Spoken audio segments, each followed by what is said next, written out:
සුබ දවසක් සියලු දෙනාටම. මං ඔයාලව අදත් ආදරයෙන් එකතු කරගන්නවා මගේ YouTube නාලිකාවට.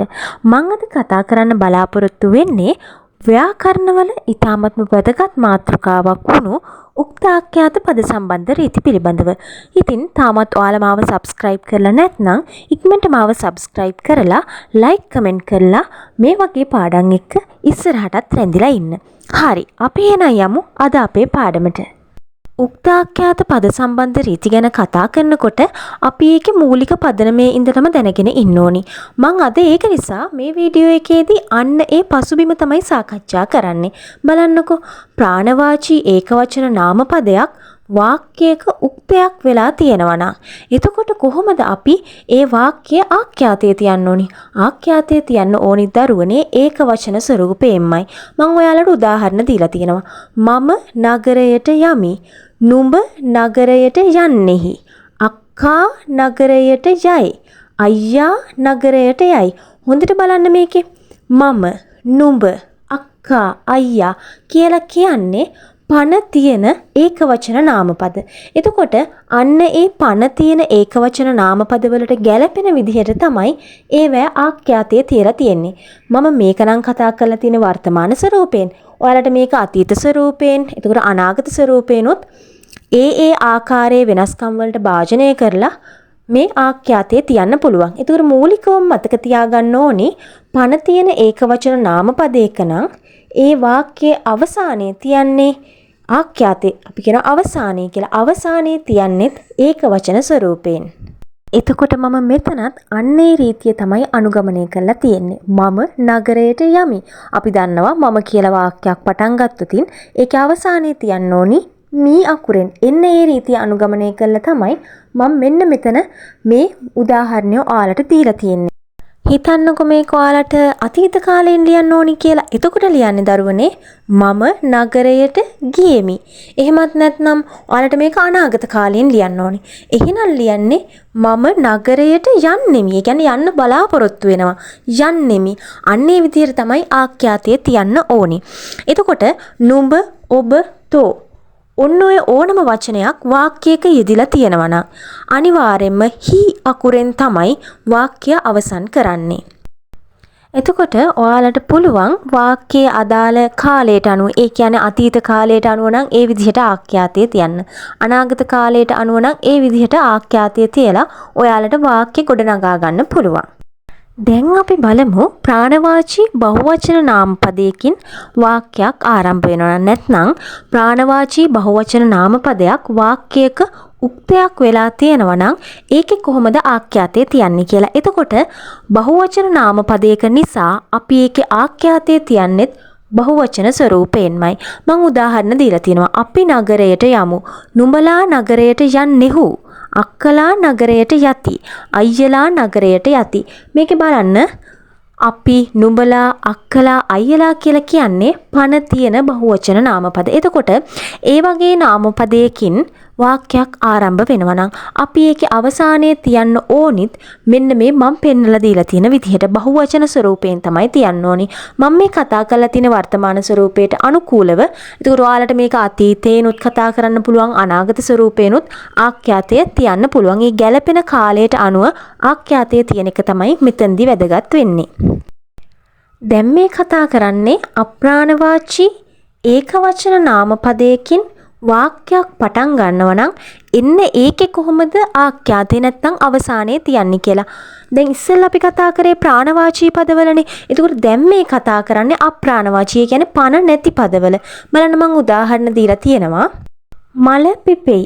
මල කියලා කියන්නේ අප්‍රාණවාචී ඒකවචන නාමපදයක්. එතකොට ඒකේ අවසානයේ ලියලා තියෙන්නේත් අපි අන්න ඒකවචන ස්වරූපේන. ඔයාලට පැහැදිලිව පේනවා ඇති. ගුවන් යානය අහසේ පියාසර කරයි. දැන් ගුවන් යානය කියලා කියන්නේත් අප්‍රාණවාචී ඒකවචන නාමපදයක්. එතකොට ගුවන් යානය කොච්චර විශාල වුණත්, මොන වගේ වුණත් ඒක අප්‍රාණවාචී. අප්‍රාණවාචී ඒකවචන නාමපදයක් නිසා අපි ඒකේ අවසානයේ තියන්නේත් ඒකවචන ස්වරූපයෙන්. තාරකාව බබලයි. එතකොට තාරකාව කියලා කියන්නේත් අප්‍රාණවාචී පදයක්. එතකොට ඒකේ අපි ආඛ්‍යාතය තියලා තියෙන්නේත් කොහමද? ඒක වචන ස්වරූපෙන්. අන්න ඒක තමයි ඔයාලා මෙතනදී තේරුම් ගන්න ඕනි මූලිකම સિદ્ધාන්තය වෙන්නේ. දැන් බලමු අපි අප්‍රාණවාචී බහුවචන නාමපදයක් වාක්‍යයක උක්තයක් වෙලා තියෙනවා නම් කොහොමද ඒකේ ආඛ්‍යාතය තියන්නේ කියලා. කලින් මං කතා කරපු විදිහටම තමයි අප්‍රාණවාචී ඒකවචන පදවල වගේම තමයි අප්‍රාණවාචී බහුවචන පදවලත් අපි අවසාන ආඛ්‍යාතය තියන්නේ ඒකවචන ස්වරූපයෙන්. බලන්න මං උදාහරණයක් දීලා තියෙනවා. මල් පිපෙයි. මේ ලෝකේ කොච්චර මල් පිපුණත් ඒවා අප්‍රාණිකයි. අප්‍රාණික බහුවචන නාමපද. එතකොට අපි ඒකේ ආඛ්‍යාතය තියන්නේ පිපෙයි කියලාමයි. ගුවන් යානා අහසේ පියාසර කරයි. ලෝකේ කොච්චර ගුවන් යානා අහසේ පියාසර කරත් ඒවා අප්‍රාණිකයි. බහුවචනයක් වුණාට අප්‍රාණික නිසා අපි ඒකේ ආඛ්‍යාතය තියන්නේ ඒකවචන ස්වරූපයෙන් පියාසර කරයි. තාරකා බබලයි. ලක්ෂ කෝටි ගාණක් තාරකා බැබළුණත් ඒවා අප්‍රාණවාචී. බහුවචන පද වුණාට බහුවචනයෙන් අපි ආඛ්‍යාතය තියන්නේ නැහැ. අන්න එතකොට ඒකේ අපි ආඛ්‍යාතය තියන්නෙත් එන්නේ ඒකවචන ස්වරූපයෙන්මයි. දැන් බලන්නකෝ මේ වාක්‍ය රීතිය මොකක්ද කියලා. ප්‍රාණවාචී ඒකවචන නාමපදයක් අගට ඕ නැත්නම් හු කියන ප්‍රත්‍ය දෙකෙන් එකක් එකට එකතු කරාම ඒකේ අවසානයේ තියන්නේ අපි බහුවචන ස්වරූපයෙන්. මම ඔයාලට උදාහරණයක් දීලා තියෙනවා බලන්නකෝ. මහගමසේකර තුම්මන් හන්දිය නවකතාව රචනා කළේය. මේක මේ උදාහරණේ දීලා තියෙන මම ඔයාලට අර පළවෙනියට මම කතා කරපු රීතිය තියෙන්නේ. අන්න ඒක අනුගමනය කරලා බලන්න ඕ හූ ප්‍රත්‍ය එකතු කරාට පස්සේ කොහොමද වාක්‍ය රීතිය වෙනස් වෙලා තියෙන්නේ කියලා. මහගමසේකරයෝ තුම්මන් හන්දිය නවකතාව රචනා කළහ නැත්නම් කළෝය. බලන්න මහගමසේකරයෝ කියන පදය බහුවචන පදයක් වෙලා ඒකට අනුව තමයි ආඛ්‍යාතය නිර්මාණය වෙලා තියෙන්නේ. ඒ අනුව තමයි අපි මේක අතීත කාලයෙන් ආඛ්‍යාතය නිර්මාණය කරලා ඔය ඔතන ඔය විදිහට ලියලා තියෙන්නේ. ඕක ඔයාලට වර්තමාන කාලේනොත් අනාගත කාලේනොත් නිර්මාණය කරලා අවසානයේ නිර්මාණය කරගන්න පුළුවන්. බලන්නකො ඊළඟ වාක්‍ය රීතිය මොකක්ද කියලා. අප්‍රාණවාචී ඒකවචන නාමපදයක් අගට ඕ නැත්නම් හූ කියන ප්‍රත්‍ය දෙකෙන් එකක් එකට එකතු කරාම අනිවාර්යෙන්ම ඒකේ ආඛ්‍යාතය අපි තියන්නේ බහුවචන ස්වරූපයෙන්. පළවෙනි උදාහරණය බලන්නකො. ගස වැටෙයි. ගස කියලා කියන්නේ අප්‍රාණවාචී ඒකවචන නාමපදයක්. මේකේ ආඛ්‍යාතය තියලා තියෙන්නේත් ඒකවචන ස්වරූපයෙන්. හැබැයි අපි මේකට හූ කියන ප්‍රත්‍ය යොදලා බහුවචන කළා බහුවචනයට අනුකූලව තමයි ආඛ්‍යාතය තියලා තියෙන්නේ. ඊළඟ උදාහරණය හොඳට බලන්න. ගස් හු වැටෙති.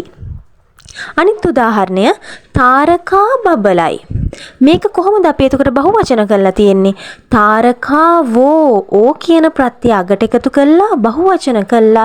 ඒ අනුව තමයි අපි බබලති කියන බහුවචන ආඛ්‍යාතය තියලා තියෙන්නේ. එතකොට මෙන්න මේ විදිහට තමයි අපි අප්‍රාණවාචී ඒකවචන නාමපදයක් අගට ඕ නැත්නම් හූ කියන ප්‍රත්‍ය එකතු කළා ඒක බහුවචන පදයක් බවට පත් කරලා ආඛ්‍යාතයත් බහුවචන විදිහට තියන්නේ.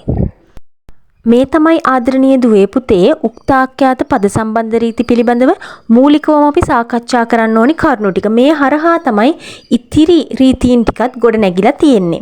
එතකොට මම හිතනවා අද වීඩියෝ එක ඔයාලට ගොඩක් ප්‍රයෝජනවත් වෙන්න ඇති කියලා. ඉතින් මම ඊළඟ කොටස ඔයාලට ඉදිරියේදී අරගෙන යන කටයුතු කරනවා. මේ වීඩියෝ එක හොඳින් අධ්‍යයනය කරන්න. ඉතින් ඔයාලා තාම මාව subscribe කරලා නැත්නම් subscribe කරලා like comment කරලා මොනවා හරි ඔයාලට තියෙන ගැටලු පිළිබඳව comment section එකේ දාලා මාත් එක්ක දිගටම සම්බන්ධ වෙලා ඉන්න. එහෙනම් ඔයාලා හැමෝටම සුබ දවසක්.